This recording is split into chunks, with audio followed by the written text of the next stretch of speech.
Lansing's only sports station. The Game, 7:30. Let's play.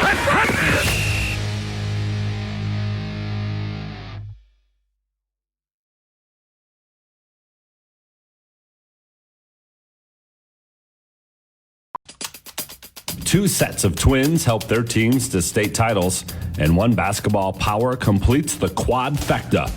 I'm John Ross, and this is This Week in High School Sports, powered by Michigan Student Aid. The first of two great weekends of basketball at the Breslin Center in East Lansing is in the books, and four boys basketball teams are now MHSAA champions. For the first time since 2000, Orchard Lake St. Mary's basketball state champions. The job is finished. The message coming in this weekend was we are here on a business trip to finish what we started last year, and they have officially finished it.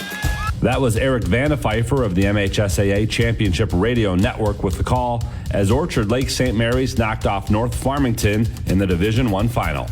Junior sensation Trey McKinney led the Eaglets with 32 points and 10 rebounds. St. Mary's has now won boys basketball titles in four different classes: Division I, Class B, Class C, and Class D. Niles Brandywine captured its first boys basketball title, this coming in Division III. The Bobcats beat Detroit Old Redford 56-48. Jeremiah Palmer had 18 points and 6 rebounds in the victory. His twin brother Jameer Palmer chipped in with 8 points and 3 assists. This game was close at halftime, but Brandywine outscored Old Redford by 15 in the third quarter to pull away. It's time for Game Balls, when we highlight a trio of standout performances from the past week. This time, we're highlighting some girls basketball regional titles. First, Vicksburg won its first regional title. The Bulldogs beat Grand Rapids South Christian 49-34 to earn that regional trophy. Also winning a first regional title, Rochester Hills Stony Creek. Sarah LaPrairie had 32 in the 59-45 win over Macomb, Dakota. And Tecumseh had won a regional title before, but not since 1975. They defeated defending Division II champion Lansing Catholic 56-52 to hold up a regional trophy for the first time in nearly 50 years. For high school seniors, the matchup of the year isn't on the court. It's actually online. That's right. When you fill out the FAFSA, the free application for federal student aid, you could also be eligible for thousands of dollars in additional money from the Michigan Achievement Scholarship. Now that's a matchup we can all root for. Get started today at michigan.gov/achievement. The Michigan Achievement Scholarship. It's a game changer.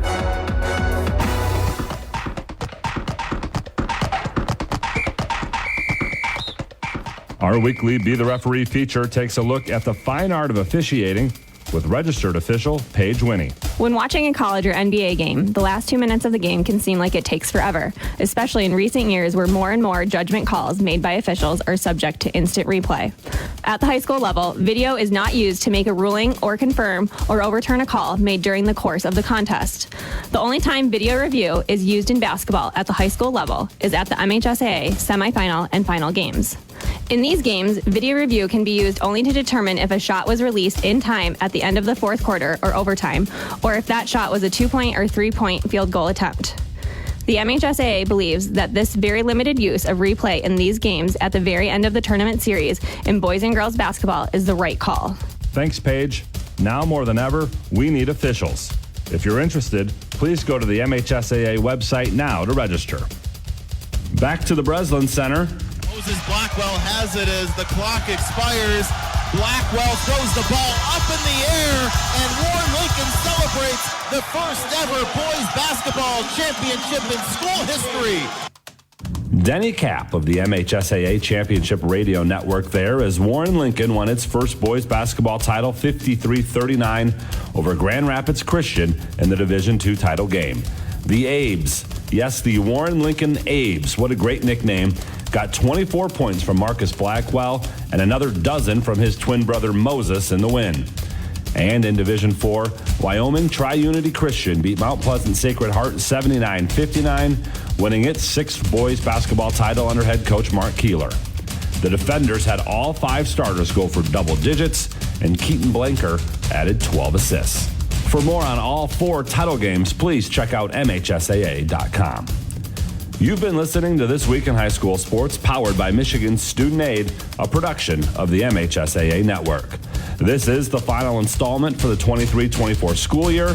Thanks for joining us. I'm John Ross, and we'll be back in the fall. The Game, 7:30 a.m. WVFN. And a pleasant good Saturday morning to everyone listening out there in mid-Michigan. This is the season finale of High School Rewind. Here on The Game, 7:30 a.m. WVFN and the Lansing Sports Network, the weekly show that recaps the week that was in boys and girls basketball. And now the entire season is over after last week's girls state championship games at the Breslin Center. We'll tell you about them in just a little bit, but need to tell you, this show, and well, this is the final show of the season, but we can't do this show without our great sponsors, Jeff and Chris Metz and Dowding Industries. If you're wondering what your future holds and you're not going to college, or you found out college just isn't for you, check out the future that skilled trades can offer you. You'll be surprised. Check them out at dowdingindustries.com. And Megan Zemer and her great staff at the Lansing Sports Commission. No matter the sport, the Lansing Sports Commission can make your next event your best event. Plan on something greater. Find out more at lansingsports.org. This is more of a season in review show for the mid-Michigan area, but hey, get to the state champions that happened last week. West Bloomfield took out Grand Blanc in Division I, 60-30. In Division II, it was Detroit Edison PSA taking out Ann Arbor Gabriel Richard, 41-33. In Division III, it was Ypsilanti Arbor Prep hanging on to beat Niles Brandywine 33-30. And Ishpeming, after a close first half, took care of Kingston 73-54. Without question, Ishpeming the best team in Division IV. If you blow out Fowler 75-40, like they did in the semifinals, you deserve to be state champions. And congratulations to all four of those teams for winning the state championship in girls basketball. We got interviews coming up today. Coming up first, Erik Docklove, my broadcast partner throughout the entire season, both football and basketball season. We'll get his thoughts on the basketball season, first on the girls' side and then secondly on the boys' side. And then following that, it will be Brian Calloway from the Lansing State Journal, LSJ.com. And that's what we got today. Now, this segment's going to be a little bit shorter because those interviews, which were recorded yesterday, hey, it's spring break. People are gone. People are away. All of that stuff. So the only time I could get them was yesterday. So this segment's going to be a little bit shorter because those interviews did run a little bit long. But I do need to tell you, man, on the boys' side, I don't know if this has ever happened before, but we had undefeated league champions this year. In the blue, East Lansing, 12-0 in league play. In the red, Mason, 10-0 in league play. In the CAAC White, Sexton, 14-0 in league play. And in the CMAC, Langsburg, 18-0 in league play. I don't know, like I said, I don't know if that's ever happened before. It almost happened on the girls' side, actually, if you can believe that. DeWitt was 12-0 in the CAAC Blue, outright champs. Williamston, 10-0, outright league champs. In the CAAC White, had either Portland or Catholic swept each other during the regular season, we'd have had undefeated league champs there. They were both 11-1, split during the regular season. And they shared the league championship. And in the CMAC, had St. Pat's been able to beat Fowler the one time in the regular season, they did win the other game in the regular season, which is why they won the league title. But they were 17-1 in the CMAC. And, man, that is pretty impressive right there. Really good league play this season. Congratulations to the district champs on the girls' side. DeWitt, Holt, Hazlitt, Catholic, PW, Leslie, and Fowler. Holt and Fowler were regional champs. And congratulations to them for winning the regional. And congratulations to Fowler for getting to the Breslin Center once again for the fifth year in a row before getting blown out by Ishpeming in the semifinals. But, hey, they got a great program. Nathan George does over there. Congratulations to the district champions on the boys' side. East Lansing, Waverly, Charlotte, Ionia. Yes, Charlotte upset Sexton in the district championship back a few weeks ago.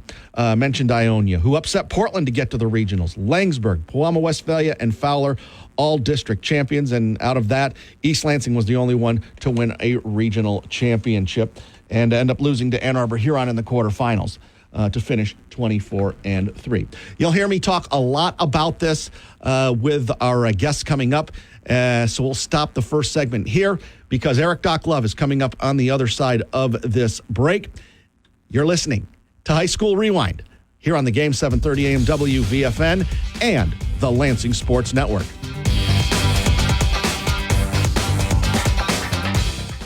This area.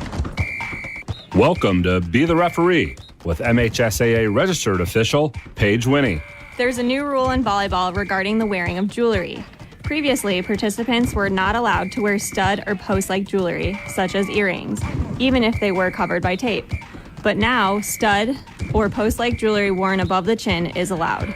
Stud earrings are now allowed to be worn during play and do not need to be covered by tape.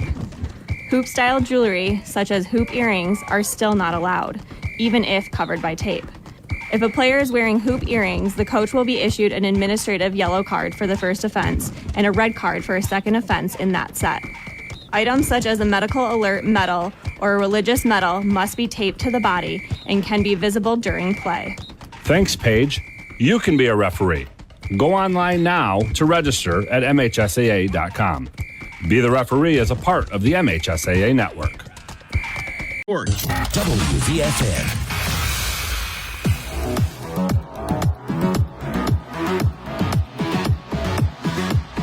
Welcome back to the season finale of High School Rewind here on the game 730 AM WVFN, brought to you by Jeff and Chris Metz and Dowding Industries and by Megan Zemer and her great staff at the Lansing Sports Commission. Joining me now, my broadcast partner for all these games, all these months, all 26 of them, going back to football season back in late August. He's Erik Doc Love. Erik, you joined me at the beginning of the season, and now you're joining me here at the end of the season. Man, what an eventful season that we did have, both boys and girls. Did not have an area team win a state championship. But unlike last year when Lansing Catholic girls won the state title, and only one team actually made it to the Breslin Center, and that was Fowler girls. And first of all, on the positive, fifth straight year to the semifinals, which is remarkable. Great program Nathan George has. He's got a program now. I mean, how about that? They lose two of the best players in the history of the school in over the last couple of years, in Mia and Emma Riley. And here they are in the semifinals. No, they got crushed by the eventual state champion Ishpeming Hematites. And, man, what a great team, and how good did they look at the Breslin Center. Hey, at least they lost to a worthy champion. And there was no doubt that that Ishpeming was the best team in Division IV. But, hey, congratulations to Fowler. Just another great program. Well, CMAC is loaded every year, it seems like, especially on the girls' side. The boys will tend to make some runs. You know, PW won a championship not that long ago as well. So we know all about the CMAC and how well they've done. And, yes, the Eagles have kind of turned themselves into a mini dynasty, if you want to call it. I mean, they haven't, won all the championships every year, but they always seem to make a deep run.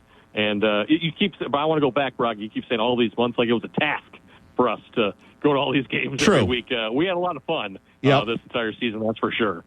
Yeah, definitely. And, and I got to tell you, we're talking about CMAC on the girls' side.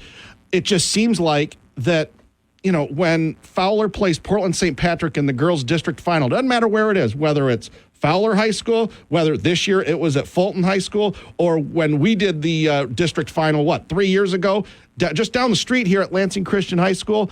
It just seems like that's like a state quarterfinal game, or it's more like a regional final instead of a district final, because whoever wins that game, they're going to probably win the regional championship, because once Fowler beat Portland St. Pat's in the district final, they breezed through their regional, breezed through their quarterfinal until they got to Ishpeming. It's just how it's worked out like the last 5-6 years, that those two teams are so good that even though it's a district final, it's really like a regional final or a state quarterfinal. Yeah, it seems like a much bigger, further down the line type of matchup. Yeah. It's a shame. It's a shame that they're, you have to see the teams that are so talented like that match up early on, but, they're conference rivals, and regionally, as far as location-wise, they're not that far apart. So obviously they're going to play each other early on, most often than not. So, yeah, a tip of the cap to the Portland St. Pat as well, because they've been very good. They just haven't been able to get over that hump. They haven't been able to get past Fowler to make it any further down the line. Yeah, St. Pat's actually did beat Fowler this year. Did win the CMAC championship, but they split during the regular season, but Fowler beat him in the district championship. All right, let's stay on the girls' side here. The other team that got at least to the quarterfinals was a surprise to many, Holt. They finished 18-9. They were not even favored to win their district, even though they were hosting that district this year, and yet they destroyed East Lansing in the first round. They blew out a ranked Jackson Northwest team in the district final. They beat DeWitt, who they lost to twice during the regular season. They beat them in the regional and then beat Portage Central to get to the quarterfinal. And I was at the quarterfinal game against Belleville down at Jackson Lumen Christi High School. Holt led for 3/4 of the game, but in the fourth, Belleville showed why they were highly touted and they were able to win. But I got to tell you, Holt belonged on the same floor as them. It wasn't like Belleville was miles ahead of Holt and Belleville was just playing terrible. Holt belonged on the same floor as them, and it's going to be a shame they're going to lose all those seniors with Claire Tobias and Rayma Dozier and Allie Metzger, who had 12 points in that quarterfinal game. But Edwin Jones told me last week, and he told the Lansing State Journal, their future is their terrific freshman, Olivia Gadsden. That's a name you're going to hear in the next couple of years. Yeah, 3 more years, obviously, with her only being a freshman this year. The Rams kind of came out of nowhere. I mean, they were a solid team during the regular season, but they weren't a team that you expected to make a deep run like that, make it all the way to the quarterfinals. And, I mean, beating 2 ranked teams on the way there was impressive. I mean, East Lansing was good during the regular season. They had some ups and downs at times, but the Trojans were good, so they got past them. Jackson Northwest, obviously very good. DeWitt, we've seen DeWitt during the regular season. Fantastic squad. Now they lost one of their star players during that ball game, but nevertheless, Holt looked fantastic, and that run was something to behold, that's for sure. Yeah, and Edwin Jones has a good program there. There'll be a bit of a rebuild because they're losing a lot of seniors, but they've got Olivia Gadsden coming back, and they will rebuild around here. Speaking with my broadcast partner, Erik Love, here on the season finale of High School Rewind. Talk about DeWitt. DeWitt was probably the best team in the area throughout most of the season, and it's unfortunate that Madison Ewell, their outstanding junior point guard, tore her ACL in her knee in the third quarter of that game against Holt. It's just... It's the second time that's happened in a year. She tore the ACL in her other knee in one of her first AAU games last year after the high school season was over.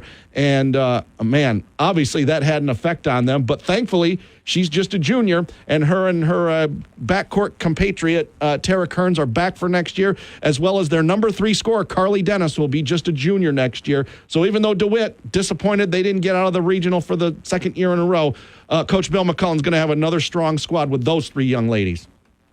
I mean, yeah, with them coming back, you automatically, when Maddie Ewell is healthy enough to come back, you got to give them, an early look at CAA's top of the CAAC Blue yet again this coming season, because that's a talented backcourt, and then to bring in a sophomore who's now going to be a junior next year, they're going to be something to behold as well.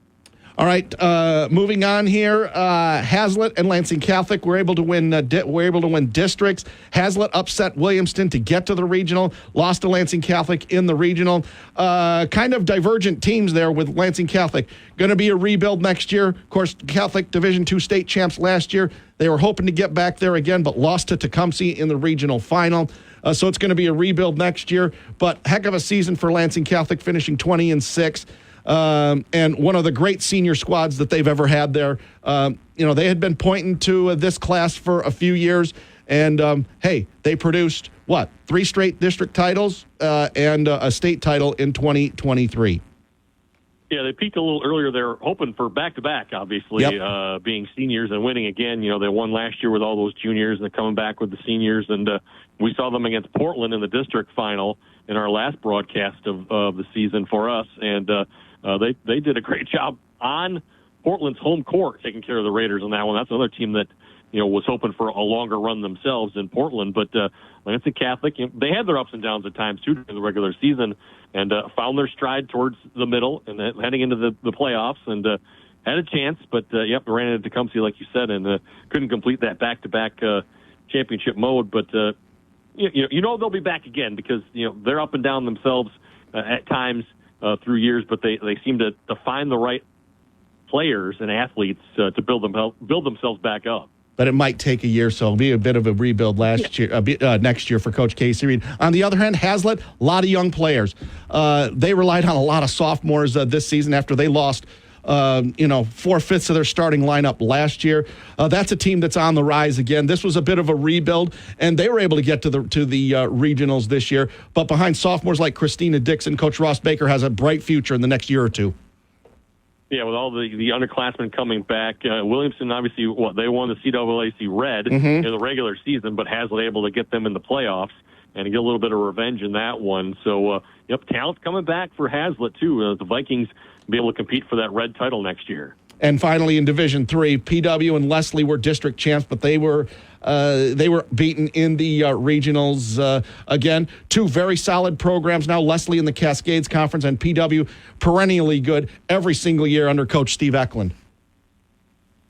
Yeah, they're either going to go far or they're at least going to win a district, it seems, for Palamo, Westphalia. Leslie, yes, not technically an area conference squad anymore with the GLAC being disbanded, but nevertheless, they had a good run this season as well. And PW, it seems like Pirates, no matter what, if it's the boys or the girls, they'll figure something out and they'll make some runs. All right, let's move on to the boys. We've talked about everything with the girls. Very exciting season, and we'll be talking about them next year. All right, on the boys' side, you have to start with the best team in the area, and that was East Lansing. They were that way at the beginning of the season. They're that way at the end of the season, 24-3, quarterfinalist. League champs, district champs, regional champs, and had it not been for a fire alarm early in the fourth quarter, they might have, and I want to emphasize in quotation marks, might have gotten past Ann Arbor Huron in that quarterfinal matchup. That was a very unexpected thing. We were both there watching the game ourselves in person at Holt High School. I've never been at a game either broadcasting or watching or whatever it may be, and a fire alarm going off. But I'm telling you, and Brock and you and I talked about it after the game, it helped Ann Arbor Pioneer. Or Huron, you mean? Ann Arbor Huron, excuse me. Huron, it helped them. It seemed like the guys their players seemed a little gassed, and East Lansing was kind of rolling at that point early on in the fourth quarter, and the Trojans, they just couldn't finish them off and come up a little bit short. We're talking about the talented guys, the juniors and the sophomore as well. Cam Hudson, Janelle Branson, yep, and KJ Torber there. KJ Torber, yeah, KJ Torber as well. And they were hoping that this was the year that they would be able to get a little further and at least make it to the Breslin Center themselves. They wanted that rematch with Orchard Lake St. Mary in the semifinal. They lost them in the regular season in one of those tournament games, and just couldn't pull it off. Man, it came close. Had some foul issues for J.L. Branson, and he actually fouled out in that ball. He did late in that one, and East Lansing just couldn't quite get over the hump in that one. And that fire alarm did kind of seem to help the other team. I do too. I mean, you're exactly right. You put it out there. They looked tired, and it gave them a rest, and they were able to finish the game behind their outstanding player, Makari Moore, who was an All-Stater this year. Also in Division I, Waverly won a district championship. They lose Deontay Pfeiffer, who had a terrific senior season, but they got a real good sophomore in Derek Thomas II. And Waverly, always competitive. It doesn't matter if they have great basketball players. They always have great athletes, and they're always tough to play against. And I expect them to be good again next year like they were this year. I mean, the only team in the area that really gave East Lansing any issues was Waverly, because it didn't matter the talent level. It didn't matter who they had. They just play so hard, and they're fast. And they always seem to have at least one or two guys that will wreak a little havoc defensively. And East Lansing, they had close games with Waverly, and the Warriors, like you said, they couldn't quite get over the hump themselves at times, but they will rebuild again. And yes, Derek Thomas II, an excellent player, only sophomore. Yeah, he's really, really good. All right, on to Division II, and you have to start with Sexton. Even though they got upset by Charlotte in the district championship, Sexton had a run this year where they won, 15, 16 in a row under first-year coach DeLeon Deering, and they got a terrific sophomore themselves in Keyshawn Somerville, who was All-State in Division II this year, And man, the future is bright for Sexton with a young coach. They're very young in spots. They'll be disappointed. They won the league. They won the league with an undefeated league record. They'll be disappointed they didn't win the district, losing at Charlotte in the third meeting there. But the future is bright on the west side. You might account some of that to inexperience with the young players, having to rely on a lot of sophomores. And they did have some juniors and seniors that would contribute as well for that squad. But, yeah, Sexton looking good for the future with a couple of outstanding sophomore backcourt players and then some people off the bench this season that'll help. They'll probably be able to step into the starting lineup. And early CAAC White, again, champions potentially again for the Big Reds. Yeah, Portland will be right there as well. Charlotte, maybe not because they lose a couple of big seniors. Cutler Brandt and Ben Buzzard. And let's talk about Charlotte for just a second. They did lose twice to Sexton during the regular season, but got them at the Oriole Dome in the district championship game. So, Tom Fleming, their head coach, goes out on a winning note. Hey, congratulations to them, winning it fair and square. Absolutely. And by the way, I said Big Reds. I mean J-Dubs. I apologize. I know. That's okay. That's the first time you messed it up. You fall back into the old nicknames, and you got to, go back and correct yourself. But Charlotte, and we didn't get a chance to see them in the Dome, but we did get to see them at Sexton, and Sexton played very well against Charlotte. But it's that third matchup every once in a while. A team just figures something out, and they're able to knock off the team, and that's what Charlotte did in that district. It helps playing at home, too, but nevertheless, the Orioles losing some players, but had a great season this year. Yeah, they did, absolutely. Even though 19-7 doesn't sound great, that's still pretty good. All right, on to Division III. Division III, CMAC, it was all Langsburg, it was all PW. They were by far the two best teams in that league. Langsburg, Xander Woodruff, Division III Player of the Year, got beaten in the regional finals by Jackson Lumen Christi on their home court in the Titan Dome down there in Jackson. First, talk about them, and then Pewamo Westphalia. 23-3, lost a heartbreaker in the regional finals to Grand Rapids Covenant Christian, but the future is bright there with a fellow All-Stater in Grady Eklund, who'll be a junior next year. First, talk about Langsburg and the great run Xander Woodruff has. He's going to be a legend at Langsburg High School for years to come. All-time leading scorer. Yeah. Oh, yeah, absolutely. Xander Woodruff, being on the varsity all 4 years and really catching his stride as a as a junior and a senior. And they had, undefeated in the regular season, heading into the playoffs, winning easily through the districts, or getting into playing Chesaning, another undefeated team, and having to get through them as well. Chesaning hadn't lost a ball game all year, and Langsburg took care of them rather easily. They couldn't get past Jackson Lumen Christi in that one, and I know they're excited that they had a great year as far as regular season, winning the CMAC again, and playing very well and having a decent playoff run. But I know they're a little upset that they just couldn't, get a little bit further.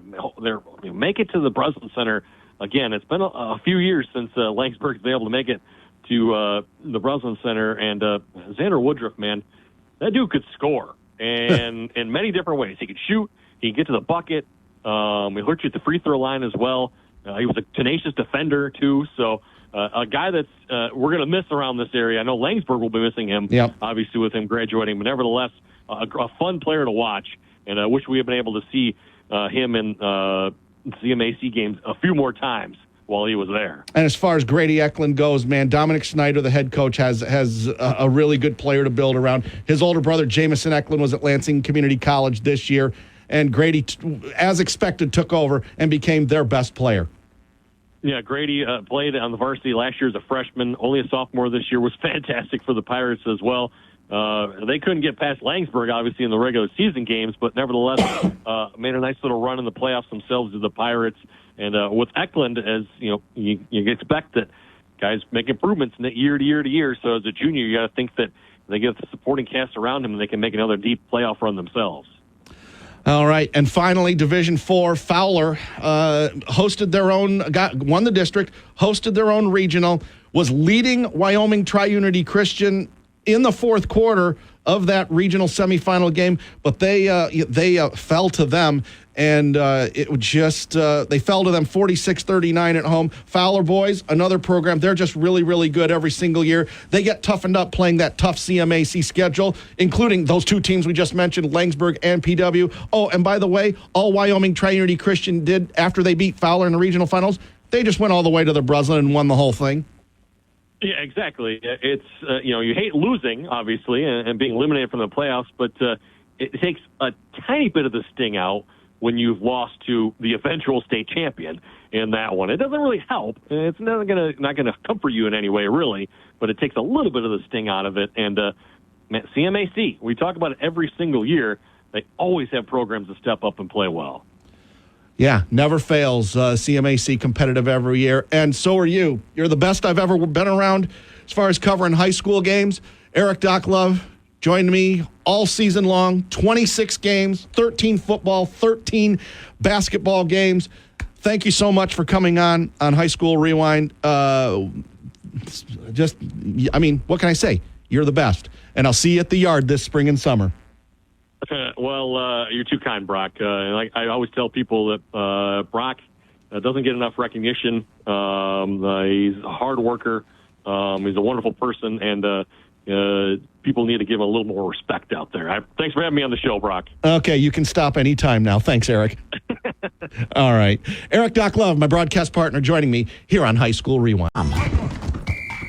Welcome to Be the Referee with MHSAA registered official Paige Winnie.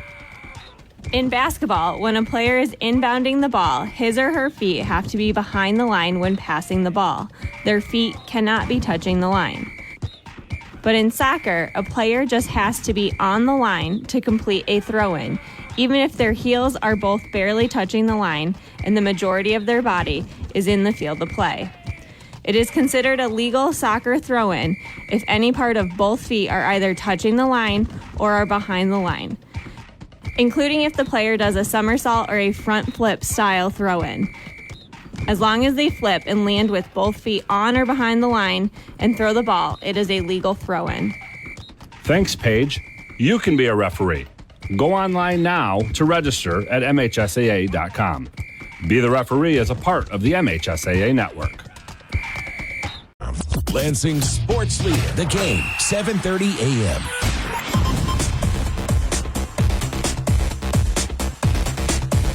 Welcome back to the season finale of High School Rewind here on The Game, 7:30 a.m. WVFN, brought to you by Jeff and Chris Metz and Dowding Industries and by Megan Zemer and her great staff at the Lansing Sports Commission. Joining me now, as he has all season long, Brian Calloway, the prep sports editor of the Lansing State Journal, LSJ.com.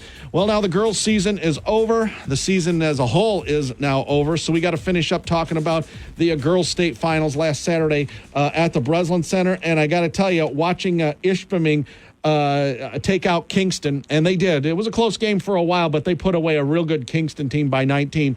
You can see why they were the best team in Division IV, even though Fowler got destroyed by Ishpeming in the semifinals by 35. Man, Ishpeming showed they are a worthy state champion. Oh, I was definitely impressed by Ishpeming when I saw them on Thursday in that game against Fowler, just the pieces they had and, just kind of the backstory with some of that team as well, too. I mean, so they definitely looked a part of a state champion with the performance that they delivered the whole weekend, really, on the Breslin Center floor. Yeah, they were absolutely terrific, a worthy state champion. On to Division I, the second game. West Bloomfield took out Grand Blanc 60-30. Grand Blanc took out Belleville in the semifinals, and West Bloomfield took out the defending champ in Rockford. That was a bit of a mild surprise. A lot of people thought Rockford would win that game, but man, West Bloomfield looking impressive against Grand Blanc. Well, India and Summer Davis, I mean, yeah. I just with the careers that they put together, I mean, I think, that they were one of the top three all season in Division I for a reason. And, both of those two, I mean, they were both originally coming to Michigan State before, they had their coaching change as well, too. Both of them have shared Gatorade Player of the Year honors. I think one as a junior and the other one as a senior this year as well, too. So just a lot of talent on that roster, and for them to kind of finish the job the way that they did, and really that state semifinal proved to kind of be the real championship game, just with the clutch performance, the clutch three that West Bloomfield got to send that game into overtime, and then being able to take out the defending champions in the extra session on their way to winning a state championship. That's right. I forgot that did go overtime. Forgot about that. All right, the third game was Ypsilanti Arbor Prep hanging on to beat Niles Brandywine. Low-scoring game, 33-30. Nobody could really make a shot in that game. But Arbor Prep, they're the champs. And, man, 33-30. Wow. I mean, it was a hard-shooting game. It was more, in my opinion, I thought it was more bad offense than good defense. What'd you think? Yeah, I didn't get to see any of that game because I was over at gymnastics. Oh, that's right, yeah. When Michigan State was hosting the Big Ten gymnastics meet. So I didn't get to see the final two games of the day. But, when I was Brandywine, I mean, this was a school that was, obviously made history on the boys' side a week earlier by winning their first state title and just fell short, of doing the double dip and winning both the boys and girls state championships in the same year. But, obviously Arbor Prep has been a strong program for a while. And, where they were able to find a way to finish it off and pick up a state championship there. They took out New Lothrop, who's good every year and everything, in the quarterfinals, and a tight one, which set up their run to the Breslin Center. And finally, Division II, Detroit Edison PSA over Ann Arbor Gabriel Richard. Edison beat Negaunee in the semifinals. They beat Flint Powers in the quarterfinals by 5 over Ann Arbor Gabriel Richard, one of the teams that beat Lansing Catholic this year. Edison, one of the perennial programs.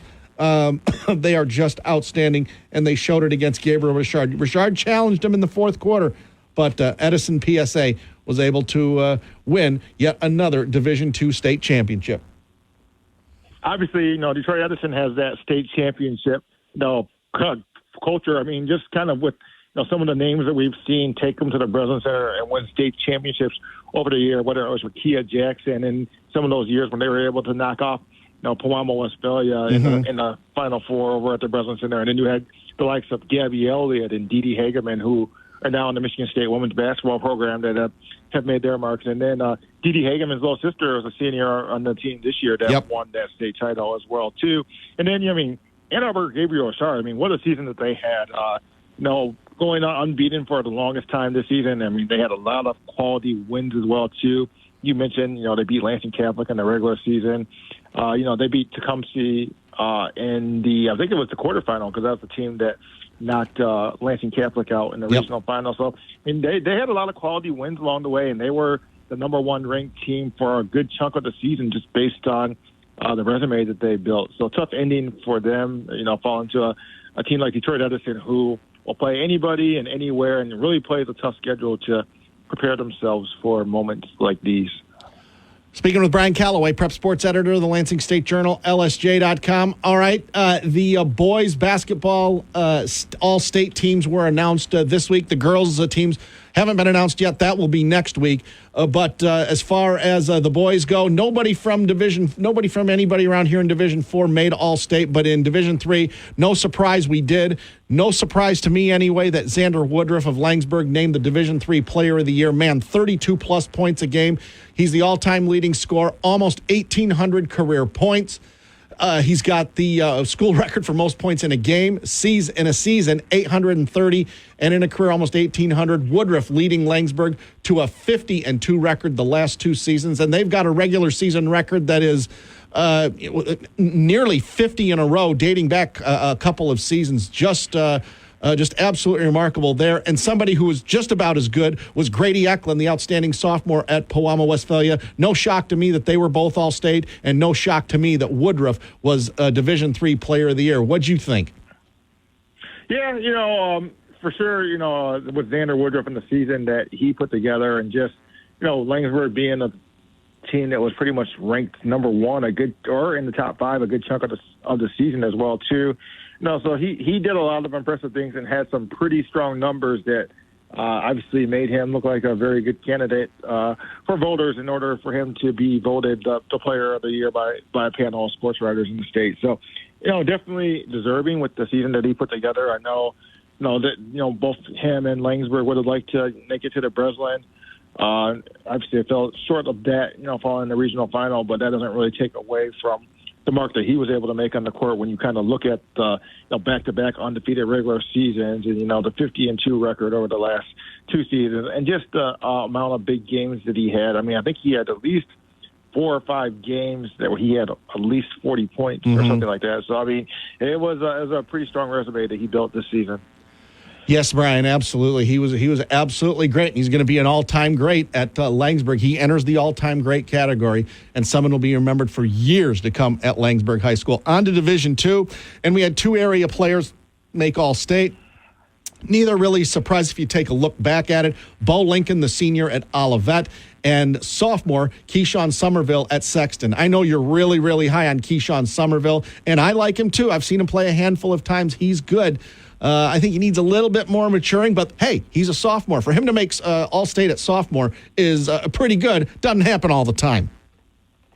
No, it doesn't happen all the time, and I think for him it helps that Sexton was able to win a league title for the first time in 12 years or so. So that's obviously helped his case to be an All-State selection, and obviously Bo Lincoln is a guy that was I think he was second team All-State last year as a junior, so he is a repeat All-State selection as well too. So both of those teams were among the best in the CAAC White this season as well too. So both of them were able to get honorable mention nods from the AP. Yep, Somerville, 17 points a game. Bo Lincoln, 19 points a game, 6 rebounds.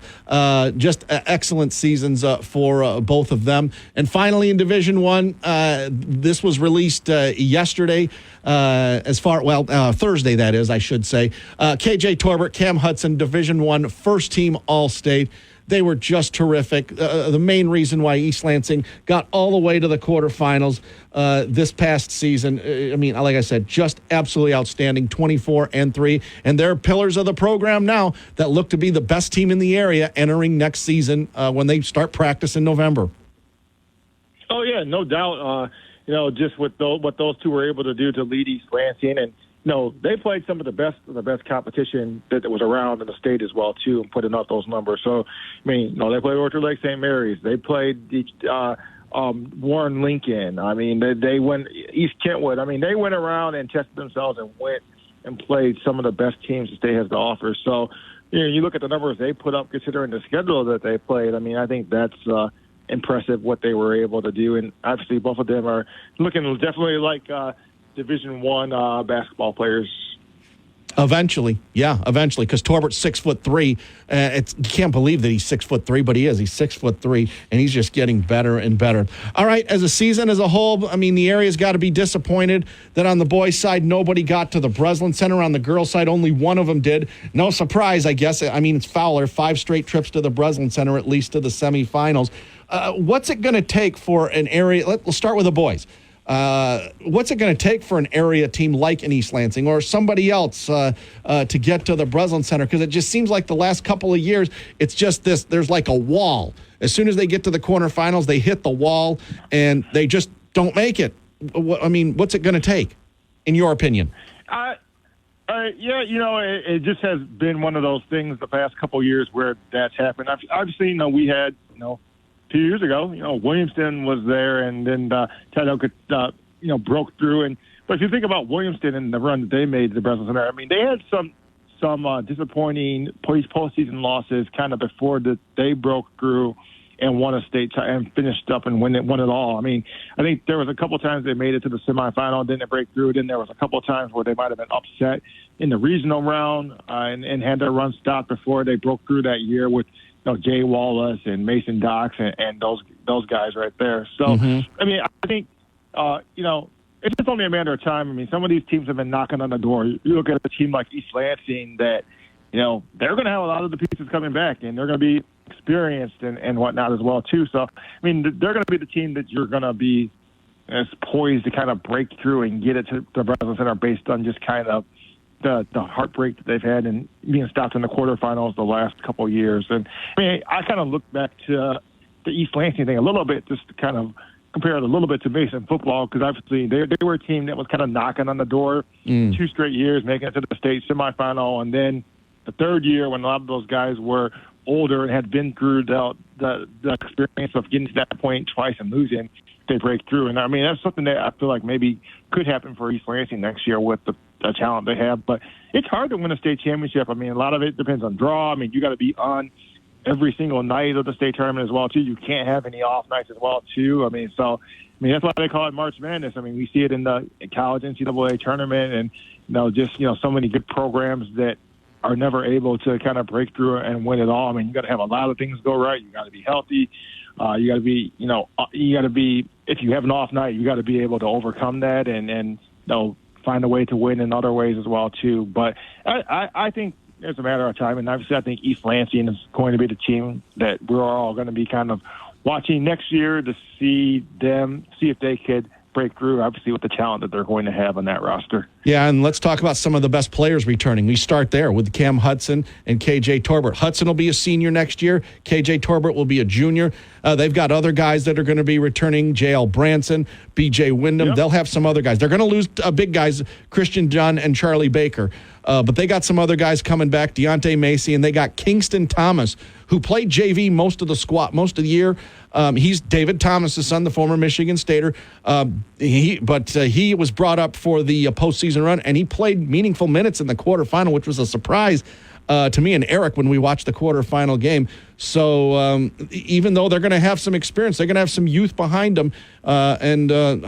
They look to be really, really strong as far as, the area goes. Yeah, you can't forget J.L. Branson because, he's every bit as, talented as those other KJ Torbert and Cam Hudson as well, too, and had many big moments throughout the season as well, too. And Ray Mitchell said many times throughout the season that was a pretty strong big three that he had with them. So, I think it starts with them when you kind of look at the talent returning in the area. And then, obviously, you look at a guy like Grady Eklund, who's the first-team All-Stater at Portland, Australia. Mm-hmm. You mentioned Keyshawn Somerville. He'll be back. And Sexton had a pretty young squad as well, too. Yes. So, they're going to be dangerous again. Then you look at, there's some other talented sophomores in the area as well, too. Brandon Mercer over at Holt. He's very talented. And I think there's a number of players. Levi Stanball at Mason is another underclass player that was kind of one of the top scorers. Kason Carswell as well, too, who was a big factor for them on the basketball court as well. Mason had a great year. I think there's a lot. Yeah, they had a great year. Obviously, we're in the tough district with, East Lansing and Okemos and all those teams as well, too. So I think there's some nice building blocks of talent that will be coming back in this area next year on the boys' side. Yep, Derek Thomas and Waverly, too. Outstanding sophomore there. Yep. And Waverly's always good. No matter what, they're always good. They always have good athletes. They'll be strong. Again, quickly on the girls' side, a lot of good players returning. Holt, Olivia Gadsden. Coach Edwin Jones said that she's the building block of the future for Holt. They made the quarterfinals. They're going to build around her.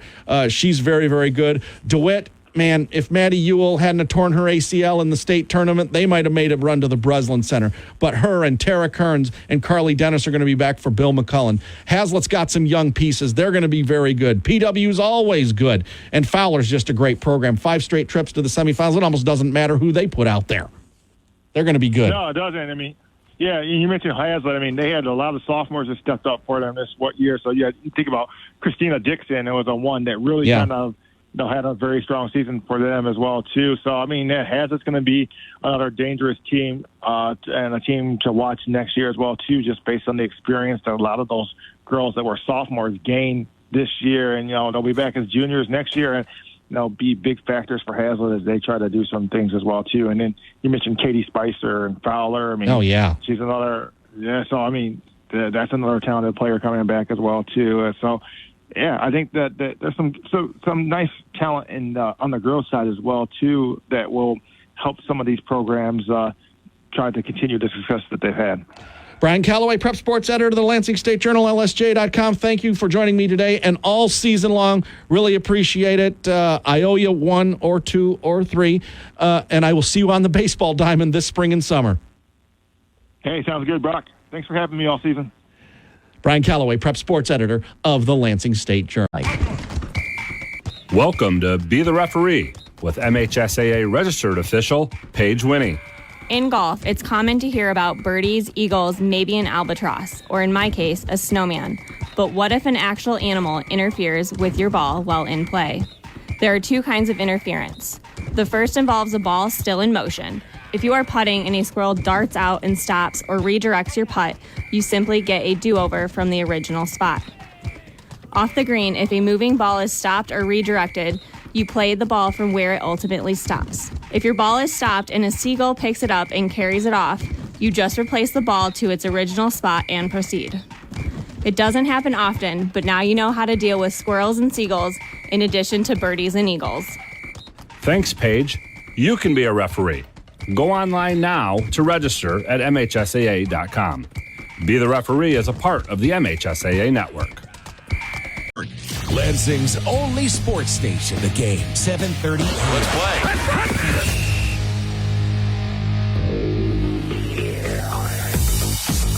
And welcome back to the final segment of High School Rewind for this season, brought to you by Jeff and Chris Metz and Dowding Industries, and by Megan Zemer and her great staff at the Lansing Sports Commission. At Dowding Industries, they're always interested in individuals to have the drive and desire to be successful in work and in life. Check them out at dowdingindustries.com. You may find a successful future here. And by Megan Zemer and her great staff at the Lansing Sports Commission. No matter the sport, the Lansing Sports Commission can make your next event your best event. Plan on something greater. Find out more at lansingsports.org. Well, I want to take these last couple of minutes to thank the coaches, the players, the administrators, the athletic directors, the people at the scorer's table, the people behind the scenes that help make our broadcasts possible throughout the season. 26 of them.